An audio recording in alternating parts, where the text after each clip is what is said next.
দেশটা দেউলিয়া বানাইছে সাবেক প্রধানমন্ত্রী, ঠিক কিনা? মন খারাপ করতেছেন নাকি? দেশটা দেউলিয়া বানাইছে সাবেক প্রধানমন্ত্রী, সোনার বাংলা শোষণ করলো, লুইটা পুইটা খাইল রে প্রধানমন্ত্রী, ঠিক কিনা? মাওলানা দেখিলে পরে বলছে রাজাকার, গাটি গুটি দেখে বলছে ওই যে বলো বাত। রাজাকারের চশমা পরে, রাজাকারের চশমা পরে করলি সর্বনাশ রে প্রধানমন্ত্রী, কথা ঠিক কিনা? কোথায় রইল কামরুল ইসলাম, কোথায় কাদের কাকা, কোথায় রইল ওই হাসিনার চেতাং চেতাং কথা, ঠিক কিনা? আরবের কবিরা চেষ্টা শুরু করে দিল, টাইমের পর টাইম চলে যায়, ঘন্টার পর ঘন্টা চলে যায়।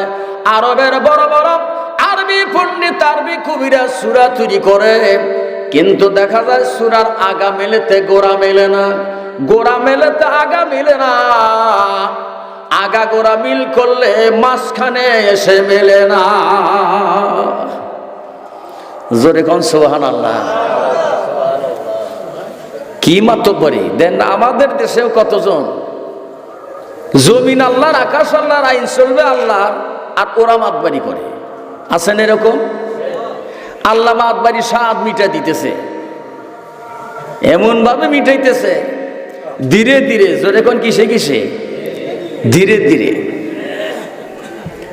সব সাইজ হয়ে যাবে ইনশাল্লাহ। ওই যে গতকালে একটা ধরে নিয়ে গেল গ্রামে থেকে, গ্রামে থেকে নিয়ে গেছে, ধরে নিয়ে গেছে, বোঝাই গেছে মানে একটু বাইরে বাইরে বের দিছে। এরা তো লাফালাফি ফালাফালি করতেছে না। হ্যাঁ, এই যে বাতিল একটা দল ছিল না বাংলাদেশে, ও আপনারা মন খারাপ করতেছেন। আলেম বিরোধী, কোরআন বিরোধী একটা দল ছিল না, খুনি হাসিনা। এদের কিছু না বলার কারণ হলো এদেরকে প্রকাশ্যে ঘোরাফেরা করতে না দিলে সুবিধা মতো ধরা যাইব না। কথা বোঝেন নাই? এলো অবস্থা।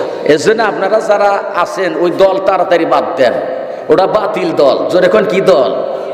ওই বাতিল দল বাদ দিয়ে ইসলামিক দলে আসেন, আল্লাহর দলে আসেন, কোরআনের দলে আসেন। জমিন আল্লাহর, আকাশ আল্লাহর, দলও থাকবে আল্লাহর। কথা ঠিক কিনা?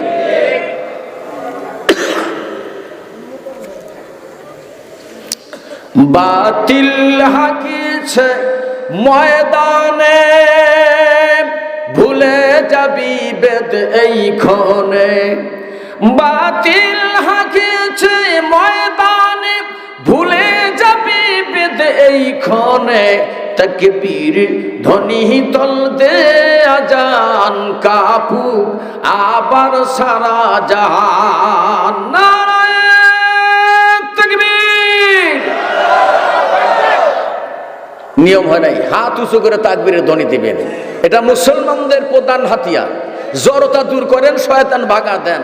শয়তান কিন্তু কেতুর কুতুর দিবে, এসে যে সামনে তো আসবে বেহেশতের টিকিট, এই টিকিট যাতে না নেওয়া পারে হে কাম করবো শয়তানে। এজন্য আমরা শয়তানকে আগে ভাগা দিয়া আমরা অত্যন্ত আদবের সাথে বসি। তাকবীর ধ্বনি তল দে আজান, কাপু আবার সারা জাহান। নারায়ে তাকবীর। জ্বর বইছে বাইরে, ঘুমের সময় আর নাই রে, ঘুমের সময় আর নাই। ঘুম পারা যাবে না। কিভাবে আল্লাহর দিন প্রতিষ্ঠা করা লাগবে এই সুযোগে। ময়দান খালি। জোরগন ময়দান কি খালি? মাঠে এখন খেলা আরাম, ঠিক কিনা কোন? ওই ওবায়দুল কাকা বইলা গেছে না খেলা হবে। খেলা আসলে কথা ঠিকই কইছে, খেলা যে এদের নিয়ে খেলা হবে এটা বুঝছিল না। তো খোলা মাঠে খেলা হবে, এখন খেলা আরাম পাওয়া যায়, ঠিক কিনা? বইলে আরাম পাওয়া যায়। আমরা তো মনে করছি যে আমরা ফাইনাল খেলা হয়ে গেছে, আমাদের খেলা জিতছি না, এটা সেমি ফাইনাল। যেরকম কি ফাইনাল, সেমি ফাইনাল আর ফাইনাল খেলা আসে নাই, এখনো কোরআন শাসনতন্ত্রে হর্ষ হয় নাই। ওই দিন আমরা চূড়ান্ত বিজয় করতে পারবো যেই দিন আল্লাহর আকাশের নিচে, আল্লাহর জমিনে আল্লাহর তৌহিদি ঝান্ডা উঠবে, যেই দিন কোরআনের এই বিধান পার্লামেন্ট থেকে জারি হয়ে আল্লাহর জমিনে আল্লাহর দিন কায়েম হবে, আল্লাহর দিনের ঘোষণা হবে। ওই দিন হবে আমাদের চূড়ান্ত বিজয়। আমাদের চূড়ান্ত বিজয় আসছে কি? চূড়ান্ত বিজয় আসে নাই। যেই দিন চূড়ান্ত কোরআনের আইন পার্লামেন্টে যাবে, চূড়ান্ত বিজয় হবে। প্রত্যেকটা ইউনিয়নে আলেম হবে চেয়ারম্যান। কোন বেনামাজি, বেরোজগার, কোন হক নষ্টকারী মানুষের প্রজেক্ট মারা আর ওই যে দুষ্টমাদের গম মেরে খাওয়া, কাঠ মেরে খাওয়া কোন চেয়ারম্যান ইউনিয়নে থাকবে না। ইউনিয়নে থাকবে আল্লাহওয়ালা মানুষ, ইউনিয়নে থাকবে আল্লাহর ওলি। আল্লাহর ওলিরা ইউনিয়ন পরিচালনা করবে, তারা থাকবে চেয়ারম্যান। কথা ঠিক কিনা? আপনারা কি কাকা ইউনিয়নের আলেম চেয়ারম্যান দেখতে চান? আপনারা কি নির্দোষী একবার ইমানওয়ালা চেয়ারম্যান দেখতে চান?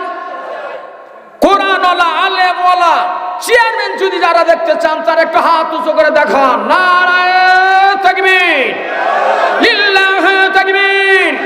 দিন ইসলাম, দিন ইসলাম, ইসলাম ছাড়া অন্য কিছু। আল কোরআনের আলো। ঘরে ঘরে এই কথাটাই বন্ধ করা হলো। সংসদে জ্বালাইতে হবে। কোরআনের আইন সংসদ থেকে সরাসরি ইউনিয়ন বোর্ডে আসবে। জোরে কোন কথা আসবে? যত বিচার সালিশ, যত ফয়সালা হবে কোরআন দিয়ে ইউনিয়ন বোর্ডে হবে। আলেম ওলামা, মুফতি, মাওলানা এরা থাকবে। আল্লাহর বিচার শুরু হবে। একবার চুরি করলে তার ডান হাত কাটো, আবার চুরি করলে বাম হাত কাটো, আবার যদি চুরি সাহায্য করে ডান পা কাটো, আবার চুরি করলে বাম পা কাটো। তরমুজ হবে। চুরির কোনো খবর নাই। কথা ঠিক কিনা? চুরির কোন সুযোগ নাই। এই বিধান যদি জারি হয়, সূরা মায়েদার এই আয়াত দেয়া এই বিধান যদি জারি হয়, এই দেশে চুরি ডাকাত থাকবে না, এই দেশে রাহাজানি খুন খারাপি থাকবে না। একজন যদি আর একজনের নাক ফাটায়, বিচার হবে তার নাক ফাটায় দাও। একজন যদি আর একজনের চোখ উল্টা দেয়, ওর চোখ যে সাইটের চোখ উল্টায় দিচ্ছে, যেভাবে উল্টেছে ইউনিয়ন বোর্ডে বৈশা একেবারে ওই অস্ত্রপাতি নয় থাকা লাগবে। যে ওই সলিমুদ্দি কলিমুদ্দির চোখ উল্টা দিছে, ওর বাম চোখ উল্টাইছে, ইউনিয়ন বোর্ডে ওর চোখটা উল্টা দাও। এটা সোশ্যাল জাস্টিস, এটাই ন্যায় বিচার, এটা সামাজিক সুবিচার। কথা ঠিক কিনা কর? ওই যে পাবনা জজ কোর্টের ওখানে দেখবেন দাড়ি পাল্লা টানো আছে। জজ কোর্টে দাড়ি পাল্লা টানা দিয়েছি। আমি আবার জজ কোর্টের সাইটে লাবণী বিল্ডিং মাঠ আছে, একটা মাঠ আছে, ওটার নাম হলো লাবণী বিল্ডিং মাঠ। ওই মাঠের মাহফিলে গেছি। ওই জজ কোর্টের এক আইনজীবী, ওনার বাসায় আবার খাওয়া দাওয়া। তা আমি জিজ্ঞেস করলাম, স্যার আপনি এই জজ কোর্টে আপনি একজন বিচারক, তো ওইখানে ওই আপনার দাড়ি পাল্লা টানিয়েছেন কেন? ওই কোর্টে ওখানে দাড়ি পাল্লা কেন? কয় যে আমরা এখানে বিচার হয় ওজন দিয়া, এখানে সমান সমান ওজন করে দিই, আমরা ওজনে বিচার হয়। তা আমি বললাম আচ্ছা ঠিক আছে, ওজনে বিচার। এখন সলিমুদ্দি কলিমুদ্দিনের একটা হাত ভেঙে দিল বা আঙ্গুল কেটে দিল। এখন আপনার বিচারে কি করবেন? বিচারে তার জরিমানা হলো। তাহলে সলিমুদ্দিন কলিমুদ্দিনের হাত কেটে ফেলছে, তাইলে তার বিচার হবে 5 লক্ষ টাকা তাকে দেওয়া লাগবে, চিকিৎসা বাবদ দেওয়া লাগবে, এই দিবেন। এটা সোশ্যাল জাস্টিস নয়। এক পাল্লায় যদি 5 লক্ষ টাকা দেন, আর এক পাল্লায় যদি কলিমুদ্দিনের হাত কাটা হাত তুলে দেন, সমান হবে কি? সোশ্যাল জাস্টিস, ন্যায় বিচার হবে ওই বিচার যে সলিমুদ্দিন কলিমুদ্দিনের হাত কেটে দিছে, যতটুকুন যে জায়গায় কাটছে কলিমুদ্দিনের হাত অতটুকুন ওই জায়গাতে 2 দাড়ি পাল্লা উঠা দাও, নথি ধরে টান দাও, এখন সমান সমান হবে। এটাই হবে হক বিচার, এটাই কোরআনের বিচার, এটাই সোশ্যাল জাস্টিস। জোরে কোন সুবহানাল্লাহ। এজন্য আমি একটি অফার দিলাম আপনাদের সামনে। ইউনিয়ন পরিচালনা করবে আলেম। জোরে কোন কে? টুপিওয়ালা আলেম, সুযোগ্য আলেম দিয়া ইউনিয়ন পরিচালনার জন্য আমাদের চেষ্টা করতে হবে। ওই আগে তো বহু চেয়ারম্যান চলে গেছে না? কোন চেয়ারম্যান দিয়ে শান্তি পাইছে? শান্তি নাই। তাহলে একটাবার একজন হুজুর একটা ভালো হুজুর একটা চেয়ারম্যান বানায়া ইউনিয়ন বোর্ডে খাড়া করে একটু দেখাই যায় যে ইউনিয়নটা কিভাবে চালায়, নাকি কোন এটা দরকার আছে কিনা? সবাই মিলে কিন্তু এটা করা লাগবে। ওই আমি আর আপনি বললাম তাতে চলবে না। আল্লাহ যেন হেফাজত করেন, সকলে কোন আমিন। আর তাকবীর হবে আল কোরআনের আলো সংসদে জ্বালাও, এভাবে তাকবীর দিবেন ইনশাআল্লাহ। তাকবীরের ধ্বনি মুসলমানদের তাকবীরের দুইটা হাজারো বেঈমানদের অগণিত বেজবরি খসে পড়ে গিয়েছিল, জোরে কান মারহাবা। ভাইরা আমার, বন্ধুরা আমার,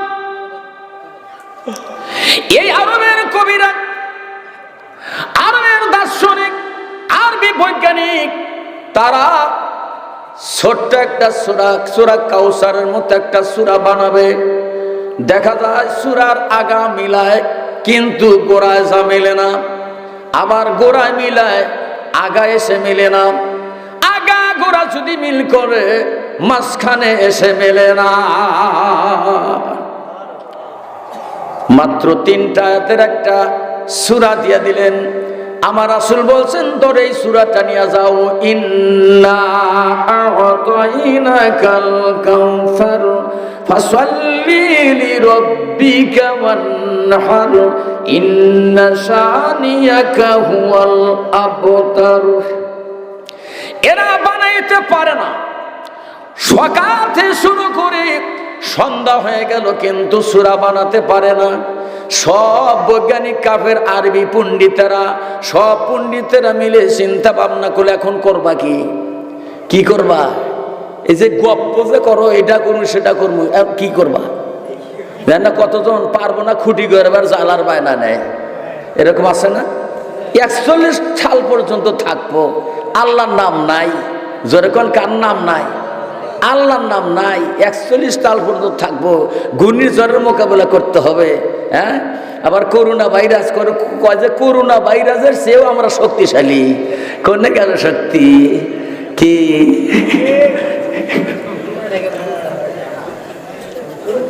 সত্যিকার? আরো জোরে কথা। এই যে শিরকি বিদাতি, আল্লাহ বিরোধী, রাসূল বিরোধী, ইসলাম বিরোধী, ধর্ম বিরোধী, আলেম বিরোধী কতগুলা কাজ করতে করতে আল্লাহ পাক একবারে বইমুখ হয়ে এমন অবস্থা করলো যে পালানের সুযোগ, একটা বক্তব্য দেওয়ার সুযোগও দেয় নাই। ঠিক কিনা কন? আবার কয় যে আইসা আসছে, আসতেছে। আল্লাহ যেন হেফাজত করেন, সকলে কোন আমিন। আসতেছে, আসবো তো। দেশটা দেউলিয়া বানাইছে সাবেক প্রধানমন্ত্রী, ঠিক কিনা? মন খারাপ করতেছেন নাকি? দেশটা দেউলিয়া বানাইছে সাবেক প্রধানমন্ত্রী, সোনার বাংলা শোষণ করলো, লুইটা পুইটা খাইল রে প্রধানমন্ত্রী, ঠিক কিনা? মাওলানা দেখিলে পরে বলছে রাজাকার, গাটি গুটি দেখে বলছে ওই যে মৌলবাদ। রাজাকারের চশমা পরে, রাজাকারের চশমা পরে করলি সর্বনাশ রে প্রধানমন্ত্রী, কথা ঠিক কিনা? কোথায় রইল কামরুল ইসলাম, কোথায় কাদের কাকা, কোথায় রইল ওই হাসিনার চেতাং চেতাং কথা, ঠিক কিনা? মন খারাপ করলে কোথায় রইল কামরুল ইসলাম, কোথায় কাদের কাকা, কোথায় রইল ওই হাসিনার চেতাং চেতাং কথা? ওরে দলের মানুষ ভাসাইয়া, দলের মানুষ ভাসাইয়া দিল্লি করলি বাসা রে প্রধানমন্ত্রী, ঠিক কিনা কর? এগুলা বাদ দিয়া আমরা এক দল হই, সেই দলটার নাম হয় ইসলামী দল। জোরে কোন কি দল? পারবেন না, ইসলামের সঙ্গে পারবেন না, আলেমদের সঙ্গে পারবেন না। জান দিতে জানে, প্রাণ দিতে জানে, শহীদ হইতে জানে, এরা মরতে জানে। যারা মরতে জানে তাদের সঙ্গে পারা যায় না। আর যারা ইসলামের জন্য, আল্লাহর জমিনে আল্লাহর দিন প্রতিষ্ঠার জন্য, যারা প্রতিষ্ঠিত করার জন্য যারা জীবন দেয়, এরা জানে যদি আমরা মারা যাই তাহলে আমরা জান্নাতে চলে গেলাম না শহীদ হয়ে গেলাম? বাঁচলে গাজী মরলে শহীদ, কথা ঠিক কিনা? এর জন্য আমাদের সোচ্চার হতে হবে। এখন আমাদের একটি সুযোগ আল্লাহ করে দিয়েছেন, এই সময় আমাদের ঈমান আমাদের রক্ষা করতে হবে, ঠিক কিনা কোন? ওই আরবের বড় বড় পণ্ডিত আরবি পণ্ডিতেরা সন্ধ্যা হয়ে গেল, রাত্রি হয়ে গেল, কিন্তু সূরা বানাইতে পারে না। কি বানাইতে পারে না? সূরা বানান পারে না। এরা সব পয়সা করে যে এখন কি করবা? তো একজন কইতে এক কাজ করো, আসলে আমরা পারলাম না, আমরা আরবের বড় বড় আরবি পণ্ডিত, আরবি কবি, আরবি দার্শনিক, আমরা যদি একটা সূরা বানাইতে পারলাম না, আমরা চ্যালেঞ্জ করে দিলাম সারা বিশ্বে দুনিয়া থাকা পর্যন্ত কোন মানুষের ক্ষমতা নাই এই সূরা বানানোর। সুবহানাল্লাহ। আমরা পারলাম না, দুনিয়ার কেউ পারবে না। তাহলে পারবা না, বুঝলাম পারবা না, তাহলে এখন এইটা ওই আব্দুল্লাহর বেটার কাছে কি জবাব দিবে? কি জবাব দিবে? কি সূরা ফেরত দিয়ে এসো। জোরে কোন কি দিয়ে এসো? ফেরত দিয়ে এসো মানে মানব না। দেখছেন কেমন শয়তান। তাবু কয় না যে আমরা এই গ্রহণ করি, এই কলিমা পড়ি। আমার দেশের কত কুলাঙ্কার আছে, এরা এখনো মানব না। আছে না কত? এখনো মানবো না, এখনো বুঝবো না, বুঝবই না একেবারে। ইন্নাল্লাযিনা কাফারু সাওয়াউন আলাইহিম আনজারতুম আম লাম তুনজিরহুম লা ইউমিনুন। আল্লাহ নিজেই কইছে যে ওদেরকে যত সুন্দর করে বুঝাও আর কোরআনের আয়াত পড়ে বুঝাও, উদাহরণ দাও, যুক্তি দাও, যত ভালো করে বুঝাও, লা ইউমিনুন, কখনো ওরা ঈমান আনবে না। খতাম আল্লাহু আলা কুলুবিহিম, আল্লাহ কয় ওদের অন্তরের উপরে আমি সিল মাইরা দিছি। জোরে কোন কি মাইরা দিছি? এখনো যারা এই খুনিদের দল করেন, খুনিদের পক্ষে থাকেন, অন্তরের মধ্যে আল্লাহ সিল মাইরা দিছে। জোরে কোন কি মারছে? রাগ করলেন? এখনো বোঝেন না, এখনো বোঝেন না, কোনো করা যাবে না। এক দল এক নয়। আমাদের এই জাতীয় পার্টি, তারপরে খেলাফত আন্দোলন, আপনার সব দলই এক হয়ে গেছে। আমাদের ইসলামী দল খোলা ঐক্য হয়ে গেছে, আলহামদুলিল্লাহ। পরে জোরে করেন আলহামদুলিল্লাহ। ওই যে আর ওই মতবিরোধ চলবে না। হাত ওই দিয়ে হিনে বান্ধা রাখবো, আবার রাবিতে বান্ধা রাখবো, আপনার আমিন জোরে আসতে বলা, এই নিয়ে আর কোনো নাই, কোন রকম দলাদলি নাই। তার কারণ হাত এখানে বান্ধা, এই যে এখানে রফুইলে দেন যারা বান্ধে, এখানে হাত এখানে বাঁধলে, নাভির উপরে বাঁধলে, নাভির নিচে বাঁধে, তিনটা জায়গায় তিন রকম হাত বাঁধা হয়। বাইরে আমার বন্ধু আমার, নামাজ ভঙ্গের কারণ আছে না? আপনারা অনেক আলেম ওলামা আছেন, নামাজ ভঙ্গের কারণের মধ্যে আপনি একটু পইরা দেখেন, সহজ করে দিলাম, এটা জানার জন্য একটু সহজ করে দিলাম। নামাজ ভঙ্গের যে কারণগুলি আছে, এই কারণগুলি আপনি পইরা দেখেন যে হাত হিনে নাভি নিচে বা নাভির উপরে বা বুকে বান্ধা, এই বিষয়ে কোনো কিছু ভঙ্গের কারণের মধ্যে আছে কিনা? নামাজ আপনি এখানে বানলেও নামাজ হবে, নাভির উপরে বানলে নামাজ হবে, নাভির নিচেও বানলে নামাজ হবে। হাত যদি না বাঁধেন, তাহরিমা যদি না বাঁধেন, দুই হাত ছেড়ে দিয়া নামাজ পড়লেও নামাজ হবে। নামাজ ভঙ্গের কারণের মধ্যে এরা এই ধরনের কোনো নিয়ম নাই যে এইটা করলে নামাজ ভঙ্গ হয়। সুবহানাল্লাহ পড়ে। সারা বিশ্বের ইমামের ইমাম কাবাসুরি ইমাম আব্দুর রহমান আল সুদাইসি রাহমাতুল্লাহ আলাইহি, যিনি নামাজ পড়েন, লক্ষ লক্ষ হাজি, লক্ষ লক্ষ মানুষ সেখানে যায়, সারা বিশ্বের থেকে তার পেছনে ইক্তেদা করে। কেউ হাত বুকে বাঁধছে, কেউ নাভির উপরে বাঁধছে, কেউ নাভির নিচে বাঁধছে। কার শিয়া সম্প্রদায় যারা হাতগুলি ছেড়ে দিয়েছে, সোজা হাত ছেড়ে দিয়া দাঁড়াইছে, কিন্তু সারা বিশ্বের সমস্ত ওলামা, সমস্ত আলেমের মগজমণি, সমস্ত আলেমদের মাথার মুকুট, সব ইমামের ইমাম আব্দুর রহমান আল সুদাইসি রাহমাতুল্লাহ আলাইহি, যার জ্ঞানের বহর কত, যার জ্ঞানের সঙ্গে কোনো জ্ঞানের তুলনা করা যায় না। এত জানলেওয়ালা, এত অভিজ্ঞ একজন অভিজ্ঞ আলেম, সেই আলেম আব্দুর রহমান সুদাইসি রহমাতুল্লাহ আলাইহি, তিনি কি এই সব দেখে না? সব কিছু জানে না? সব জানে, দেখে। কেন তিনি নিষেধ করে না যে তোমরা হাত এখানে বাঁধো, ওখানে বাঁধো? এ ধরনের কোন আলাপ আছে ওখানে? হ্যাঁ? আর আমার দেশে সুবহানাল্লাহ আছে কইলো, আর এই যে কইলো টুপি এটা মুঠে দিল, ওটা কি, এটা কি, এটা চোক্কা টুপি, গোল টুপি, পাস করলি, এ ওয়াহাবি, সুন্নি, মালিকি, হাম্বলি, এই নিয়ে কোনো বিরোধ চলবে না। এগুলা হলো মামুলিক জিনিস। একজন কালা, তাক যদি কয় তুই কালা কে, তুই দলা না, ওটা বাতিল, এটা কয় দেব? হ্যাঁ? একজনে কানা, তাকে কয় দেব কানা মানুষ ভালো না, এটা কয় দেব? চেহারাই তো এক নাই। অতএব যেই জিনিস নামাজ ভঙ্গের কারণের মধ্যে যেটা নাই, ওই নিয়ে বাড়াবাড়ির কোনো দরকার নাই। সব ঐক্য হওয়া লাগবে। জোরে কোন কি হওয়া লাগবে? একতাবদ্ধ হয়ে আমাদের মাঠে কাজ করতে হবে। আল্লাহ যেন আমাদের তৌফিক দান, বলুন আমিন। রাত হয়ে গেল। কি হয়ে গেল? রাত হয়ে গেল। আর এই দার্শনিক কবি বৈজ্ঞানিকেরা কয় এখন কইবা কি, কয় ওটা ফেরত দাও। এখন একজন লোক যায়া আব্দুল্লাহর বেটার কালাম ফেরত দিয়েছ।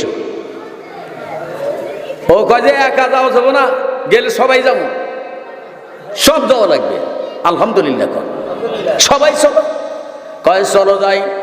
এই আরবের বড় বড় কবি দার্শনিক সম্মিলিত ভাবে সবাই রওনা দিল আমার দয়ার নবীর দরবারে। নবী আমার বসে আছেন, এলহামে আল্লাহর সঙ্গে কথা হতেছে। এই সময় হুজুর সাল্লাল্লাহু আলাইহি ওয়াসাল্লামের কাছে গিয়া বলে, আব্দুল্লাহর বেটা রে, আব্দুল্লাহর বেটা, তুমি যে একটা ছোট্ট সূরা দিয়েছিলে, সকাল থেকে শুরু করে সন্ধ্যা পর্যন্ত আমরা কত বারবার চেষ্টা করলাম, এই সূরা আগা মিলাই কিন্তু গোড়া মিলে না, গোড়া মিলাইলে আগা মিলে না, আগা গোড়া মিল করতে গিয়া মাঝখানে মিলাইতে পারি না।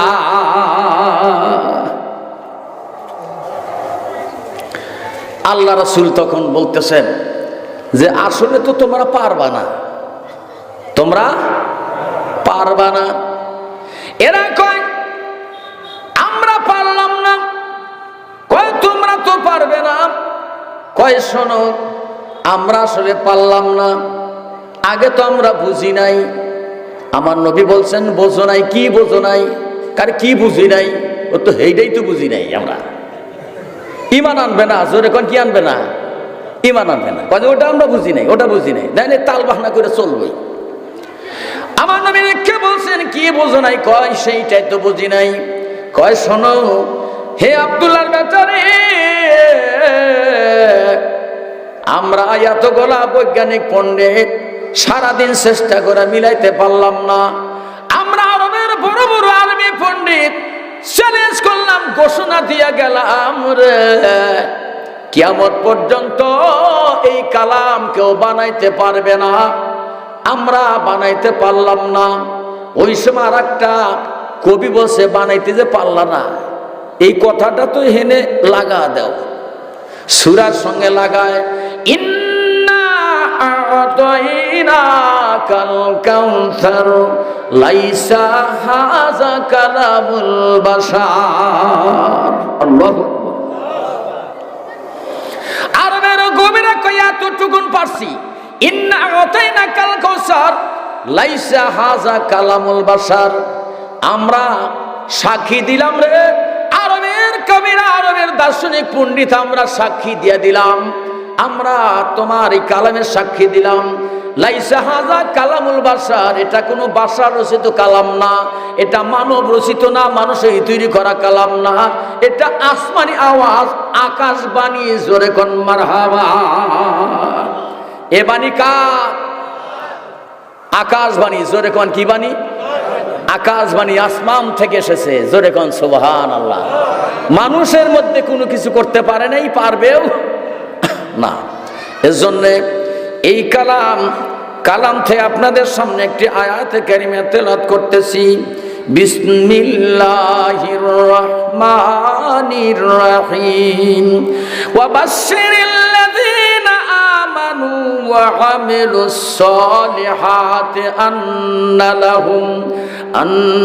لهم جنة تجري من تحتها الأنهار كلما رزقوا منها من ثمرة رزقا قالوا هذا الذي رزقنا من قبل وأتوا به متشابها ولهم فيها أزواج مطهرة وهم فيها خالدون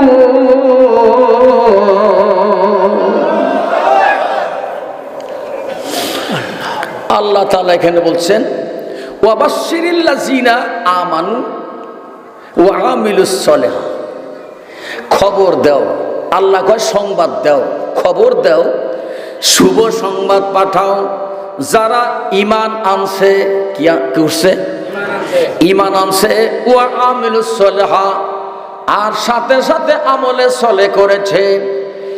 ঈমান আনছে, ঈমান আনার পরে আমলে সলে করেছে, তাদের একটু সংবাদ জানায় দাও। এই আয়াত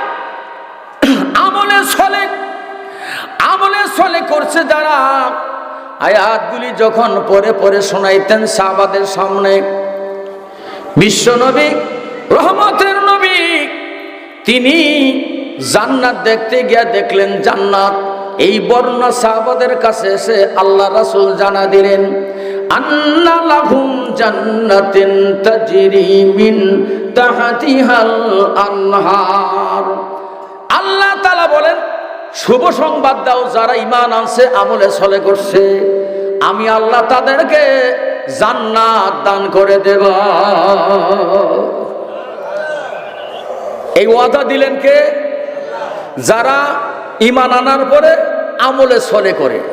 আল্লাহ কয় তাদের বাশশিরু শব্দের অর্থ সংবাদ দাও, আমার ওই বান্দাদেরকে সংবাদ দাও, জানা দাও, খবরটা দিয়ে দাও, যারা আমলে সলে করলো আমি আল্লাহ তাদেরকে জান্নাতি বানা দিলাম, আমি তাদের জন্য জান্নাত রেখে দিলাম। সুবহানাল্লাহ পড়েন। আপনারা জান্নাত নেবেন না? যখন নেবেন জান্নাত, কারা কারা নেবেন দেখি তো একটু। যারা নেবেন না এমনি এমনি হাত তুলে ওই খালি নষ্ট হইয়েন না। আল্লাহ কবুল করুন সকলে, কোন আমিন। জান্নাত কত বড় নিয়ামত। জান্নাত এমন বিশাল একটি জান্নাত। এই জান্নাতের একটা জালানা আছে, জালানার একটা শিক। জান্নাতের জালানার একটা শিকের দাম এই দুনিয়া 7 বার বিক্রি করলেও হবে না। আল্লাহ নবী বলেন সবচেয়ে নিম্ন শ্রেণীর জান্নাত থেকে আমার আল্লাহ জান্নাত দেবেন, ওই জান্নাতটা হবে এই দুনিয়ার 10 দুনিয়ার সমতুল্য। সবচেয়ে নিম্ন শ্রেণীর জান্নাত, থার্ড ক্লাস জান্নাত থেকে আল্লাহ দেব এই দুনিয়ার কয় দুনিয়া? আরো জোরে কোন কয়টা? আর এক হাদিস আছে 7টা দুনিয়া, আর এক হাদিস আছে 10টা দুনিয়া। তাইলে সবচেয়ে ছোট জান্নাতটাই হবে এই দুনিয়ার 10 দুনিয়ার সমতুল্য জান্নাত। আপনি তো আজকে যে একটু জমির জন্য কত পাগল হয়ে গেছেন, কত হাউমাউ করতেছেন। জান্নাত কি জিনিস? জান্নাত হবে আপনার জন্য 10টা দুনিয়ার সমতুল্য একটা জান্নাত আপনাকে আল্লাহ দান করে দিবেন। এই জান্নাত এমনি পাওয়া যায় না, এমনি পাওয়া যায় না। জান্নাতের জন্য সাহাবায়ে কেরাম জীবন দিয়েছেন ময়দানে, রক্ত দিয়েছেন ময়দানে, দান খয়রাত করেছেন, নিজে না খেয়ে আল্লাহ রাস্তায় দান করে জান্নাত নিয়েছেন। দয়ার নবী, রহমতের নবী মেরাজে গেলেন, জাহান্নাম দেখলেন। জাহান্নাম দেখে নবী কাঁদতে কাঁদতে বিবর হয়ে গেলেন। হারে হাজার হাজার কোটি কোটি মানুষ জাহান্নামের ভিতরে জ্বলতেছে। দেখে জাহান্নামের মধ্যে মহিলাদের সংখ্যা বেশি। জিবরাইল আমিনকে ডেকে বলেন, ভাই জিবরাইল, জাহান্নামের মধ্যে এত মহিলা কেন? জিবরাইল আমিন বলেন, ইয়া রাসূলুল্লাহ, ইয়া হাবিবাল্লাহ, এই মহিলা এত বেশি মহিলা থাকবে, আখিরি নবী আপনি, আপনার উম্মতের মধ্যে মহিলাদের সংখ্যা জাহান্নামে বেশি হবে। আমাদের দেশে হিসাব করেও দেখা যায় তাই, তাই না? কয়জন মানুষের পর্দা করে? আল্লাহ নবী জাহান্নাম থেকে কাঁদতে কাঁদতে বিভোর হয়ে গেলেন, অস্থির হয়ে গেলেন, বেহুশ হয়ে গেলেন। আল্লাহ কয়, জিব্রাইল রে, আমার বন্ধুকে এখন জান্নাতের কাছে নিয়ে যাও। বন্ধু আমার নার্ভাস হয়ে গেছে, দুর্বল হয়ে গেছে, পেরেশানি হয়ে গেছে, আজাব গজব দেখিয়া নিয়ে যাও তাড়াতাড়ি আমার বন্ধুকে জান্নাত দেখা দাও। জান্নাত না দেখলে আমার বন্ধু সুস্থির হবে না। আমার নবী কাঁদতেছেন, চোখের পানি ঝর্ণার মতো পড়তেছে। জাহান্নামের ভয়, জাহান্নামের ভয়, চোখের পানি ছেড়ে ছেড়ে কাঁদতেছে। এই জাহান্নামের কিনারায়, জাহান্নামের দরজায় রাসূল যায় দেখেন একটা চেয়ার। এই চেয়ারের সঙ্গে যে আমার দয়ার নবীর নাম লেখা। সুবহান। আমার নবী ডেকে বলেন, ভাই জিবরাইল, এই যে জাহান্নামের দরজায় চেয়ার দেখি আমারই নাম লেখা, আর আমার যে সকল নবী বাইরা আছে